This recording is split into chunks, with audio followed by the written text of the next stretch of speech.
What is up, bros and broettes? You know who it is, your one and only Maximus Pump, aka Pump Skywalker.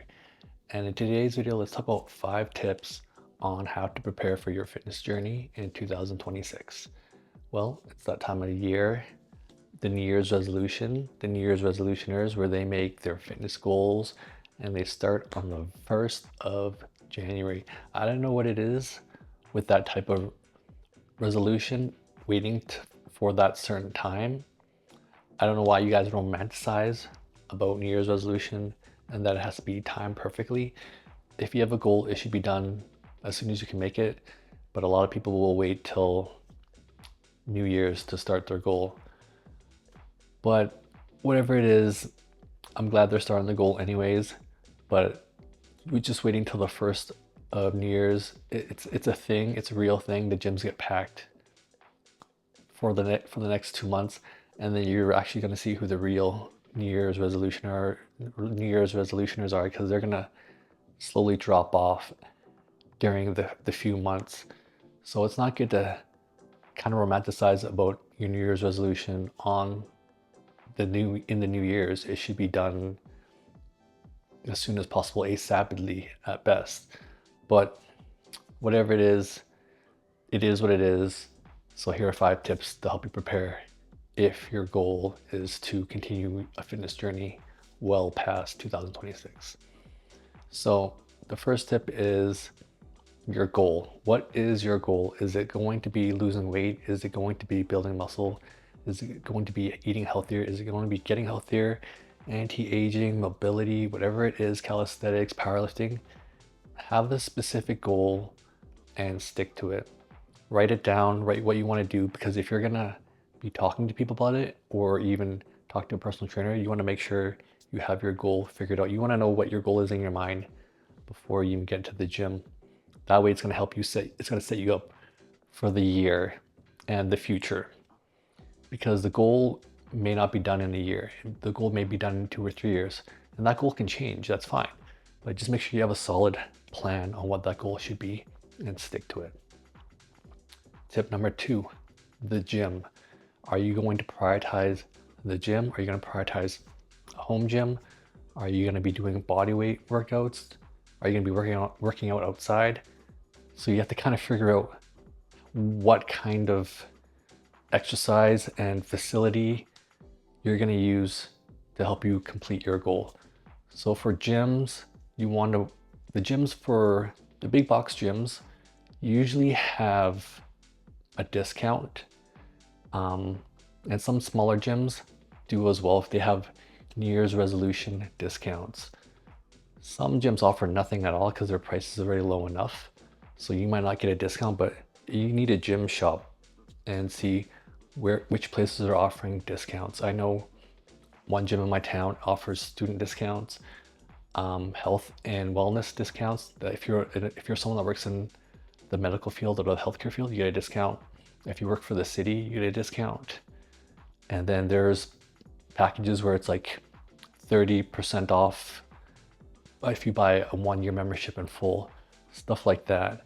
And there's another gym it's almost like a Planet Fitness, but it's Fit for Less in Canada, and the membership is it's changed now. I don't go there anymore, but it's around $8 a week, so around $16 bi-weekly. So that's pretty cheap as it is. So you're not going to see any promotions or deals for a big box gym like that, just because the prices are already very low, because that gym is 24/7 and it's a very big facility. Where I'm from, it's a big facility. So to pay, under $25 for a 24/7 gym is pretty good. It's pretty damn good. And then there are other gyms that offer yearly discounts. So they might not offer anything for New Year's. So you're gonna have to gym shop and see which gym is an affordable option for you. Another thing you have to consider is the facility of the gym. Do you want to go to the gym that is catered to everyone? So a family fitness gym? Do you want to go to a gym that's catered to bodybuilders, powerlifters, CrossFitters? You have to consider that, because that might be a little bit more pricey as well. I know gyms that are just kind of niche gyms, like a powerlifting gym or a CrossFit gym, might be more expensive. I think it runs around, like, from where I am, $130 a month for the gym memberships that offers classes as well. I'm not too sure. You're gonna have to see what's in your area, but a niche gym might be a bit more expensive, and also a 24/7 gym is going to be more pricier just because it's 24/7 and depending on the size of the gym as well. So there's a 24-hour gym that I used to go to, Anytime Fitness, and it was around $65 a month for 24/7 gym, and it was only like a few minutes away from my house, which kind of segues into another thing is price and location. So are you going to go to a gym that's closer to you, that fits your routine from work, home, and school, so it's around the same area? So because a lot of people go from work to the gym, and then on the way home from work, the gym's right there. Some others will drive across town just to go to their gym just because it's a lot cheaper. So you kind of have to figure out, do you want a gym that's nearby, a convenient gym, or do you want to pay more for a gym? Because the more you pay for a gym, they might offer more exclusive things, like there might be a booster juice or a jugo juice, like a smoothie bar in it. They might have better equipment. Their cleanliness is better. They might offer showers, water fountains, filtered water. I know that if you're paying more, there are certain people that will pay more just to have better members, like less headache of a member. So like Equinox is, I don't have one in my area, but it's, from what I heard, it's like over $130 a month for their membership, but it's like for the rich people. So they're gonna get less headache of members there, or low quality members. And if you go to a gym that's a budget gym, you're probably gonna get run into a lot more riff-raff, a lot of more like thugs or low class people there just with no manners. Because the gym that I used to go to, which was Fit for Less, it was 16 bucks a month. You get anybody and every character there. And I know there was like a time where prisoners were just going there because it was just so cheap and affordable, right? So you get a lot of bad people there. So you have to be careful of the gym you choose and the area it's in located, right? And then you have to consider budgeting for that gym or the convenience of that gym. So you want to pay more for less? You want to pay more for better quality? You want to drive 30 minutes to go to your gym? That might save you, 30, 40, 50 bucks, but it, has people in there that you're not very fond of, like, the thugs and the gangsters and the teens and all that stuff. Or do you want to pay for like more of a family oriented gym, but you're paying $80 to $100 more, but it's more catered towards families, single families and whatnot, right? So you have to put that in consideration. Tip number 3 is influencers.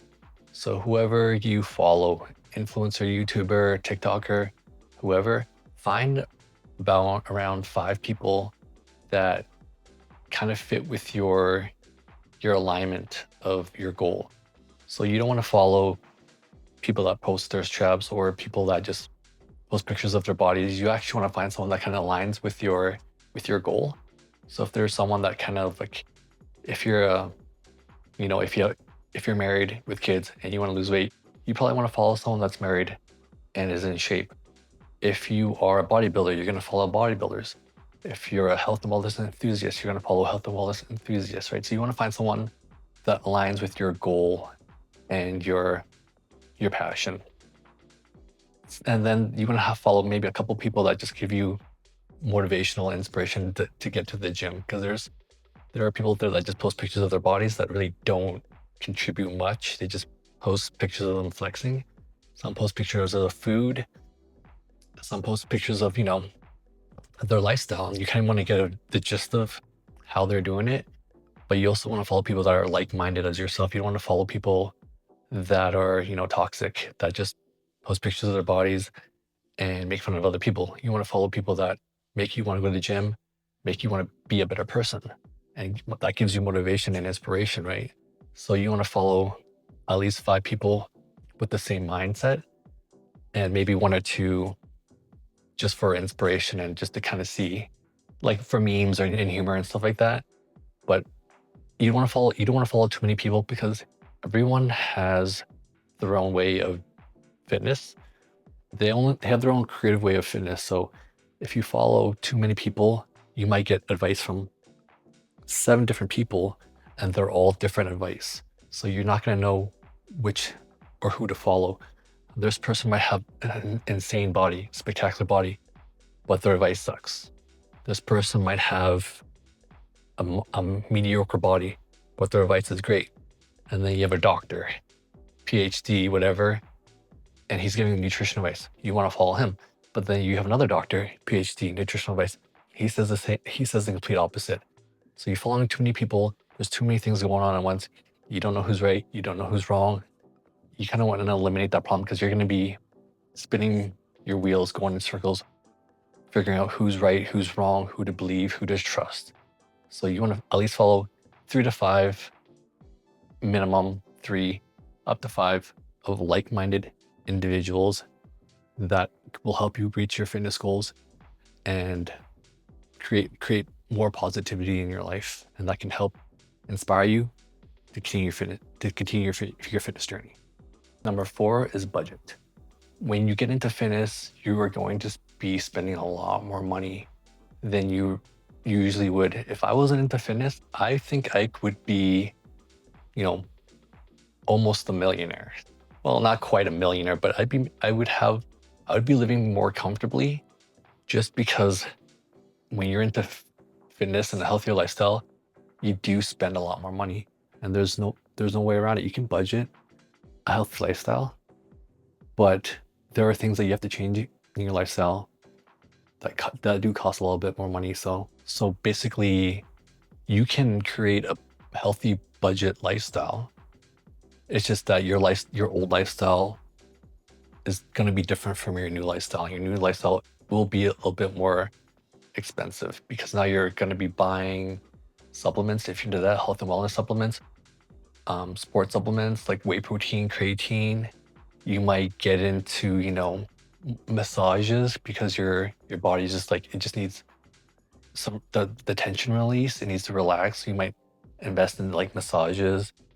Your food choices will be more because you do have to eat a lot more if you're trying to build muscle. Not a lot more, but more than you are now. If you want to lose weight, your foods will have to differ from your regular diet because now you're buying more products, and you're buying healthier products, and you're buying more products specifically for your goal. So if you're someone that buys a lot of yogurt and maybe you like the Yoplait, just the high sugar or cheap yogurt, well, now you're gonna have to switch to Greek yogurt because Greek yogurt, it's thicker, it has more protein in it, and it's a healthier version of yogurt, and that's double the cost of a regular yogurt, right? So you have to factor that in healthy eating. So your budgeting is going to be a lot more expensive. Once you have everything figured out, you can probably minimize the expense, but compared to your old lifestyle, it's going to be a lot more expensive. Even though your lifestyle, you may be drinking a lot, eating a lot, and you'd be saving money by switching to a healthier lifestyle, but depending on how far you get into it, you might end up spending a little bit more living a healthier lifestyle. But the pros of living a healthy lifestyle is more energy, you look better, you feel better. So it outweighs the cons of saving money that would be used towards, eating, drinking, and partying, right? So you have to make sure you factor in the budgeting for your fitness lifestyle, because that could include gym memberships, tanning. Well, I wouldn't say tanning. Some people do like tanning. Sports supplements, vitamins and minerals, and of course, gym clothing. That's going to run you quite a bit too, depending on where you get your gym clothes from. So make sure you have a budgeting spreadsheet set up of how much you're going to be spending on food, gym, supplements, and gym clothes. And tip number 5 is to prioritize time. Often I see people set high expectations for when they want to go to the gym, and high expectations for when they want to be fit. So I had someone come talk to me at the gym say, I want to gain 30 pounds and I need to gain 30 pounds in 4 months. Unrealistic. Unless you want to become a fat lard. Unrealistic. I want to build 30 pounds of muscle. I want to lose 50 pounds of fat within 2 weeks because I need to get ready for a trip. Impossible. Impossible. Those demands are just very delusional. So you have to set high expectations for yourself, but you have to commit to them too as well. It's not bad to set a high expectation for yourself, but you have to prioritize and be realistic about it. So you need to prioritize time, and more often than not, I see people prioritize too much time and too little time for the gym. You often see people go straight into it. It's 5 days, 6 days a week. They burn themselves out. Then you never see them again. So you want to make sure you prioritize enough time where you can get to the gym, you can recover, and you can live a balanced lifestyle, doing other things as well. I do recommend something around 3 to 4 days at the gym, and then a recovery day. So I do recommend prioritizing realistic time for yourself and for the gym. 3 to 4 days is fine. 5 to 6 days is stretching it. I think 4 days is probably the most optimal for a new beginner in fitness. And 3 is great for if you're kind of like strapped for time. If you're someone that's really busy, 3 days works fine. Even 2 days, 2 full bodies twice a week is fine too as well. Just as long as you're in the gym, you're working out intensely, you're providing proper stimulus to the muscle, and then you're going home and you're eating. You don't need to be at the gym 5 to 6 days, even 7 days right off the bat. You can work your way up to it, but I highly recommend prioritizing time that works towards your schedule. No one knows your schedule better than yourself. So if you have school, you have work, you have other priorities, you need to prioritize that time around that schedule. And only you know how your schedule is, right? So if you work a 9 to 5, that means you will be a Monday, Friday, 9 to 5. That means you would have to go to the gym before work or go to the gym after work. And if you're going to school, you have to prioritize that time in doing classes, before school, after school.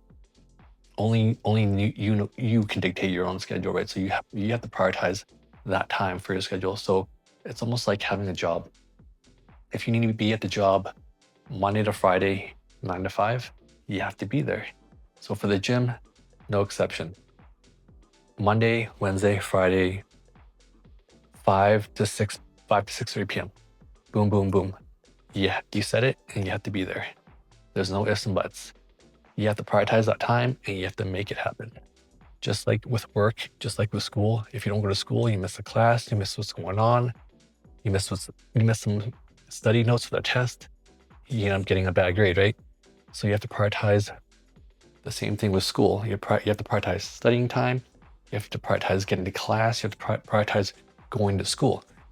If you don't go to work, you don't get paid. So you have to prioritize going to work first, right? Same thing with the gym. If you don't prioritize time for the gym, you won't make your goal.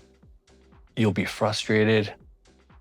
And then you end up giving up and not going back to the gym. So prioritize realistic time. Make sure you go. Make sure there are days that you can go. No excuses. I don't want to hear any excuses, just solutions.